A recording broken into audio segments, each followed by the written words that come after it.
ametufanyia vitu ambavyo hata shetani anaogopa kufanya. Ukihesabu makaburi ya Wakipsigis wenye wako chini ya kaburi sahihi, wenye anakula na udongo, ni wengi kuliko maendeleo ambayo anatuletea.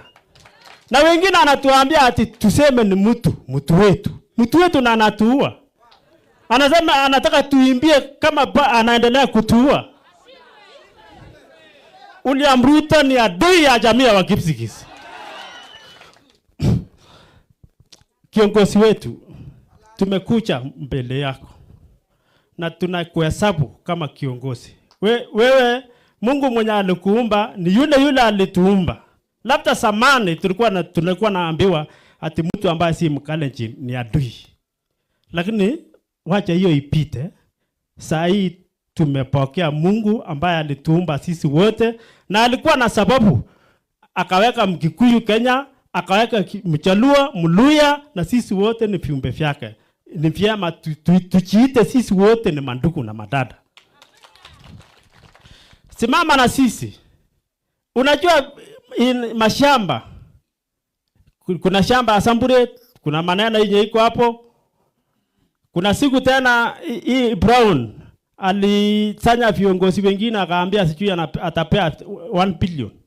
Na hiyo 1 billion Bomet na Kericho atagawa. Na hiyo ikatangazwa hivyo na ikaingia nyasi. Kidogo tena akasema hii Brown ati Wakipsigis wanunue 15%. Kuna watu ambao aliwekesha pesa kwa hiyo 15% na hakuna kitu ambayo inaendelea sasa hivi. Watu aliuza vitu vyao na hiyo pesa hakuna, hata watu hakuli dividend, na watu ameweka pesa kwa hiyo Brown hiyo. Mheshimiwa, saa zingine wengine anasema hii mtu ni yetu.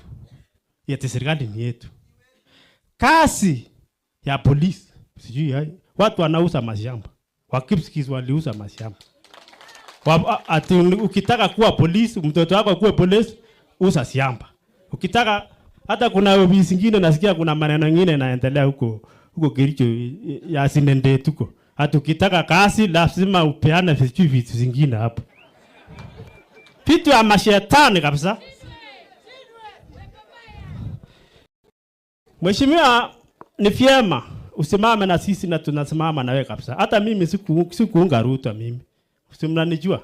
Nilikuwa hata kwa Raila. Sikutaka huyu mtu kabisa tangu zamani. Kuna vile niliona nikaona hii si kiongozi mzuri. Wakati alikuwa anatembea hapa, alikuwa anatembea Kalenjin hapa. Sasa kama Mesia, wakati alikuwa anatembea Bethlehem, nilikuwa naona ni kama sijui nasema namna gani.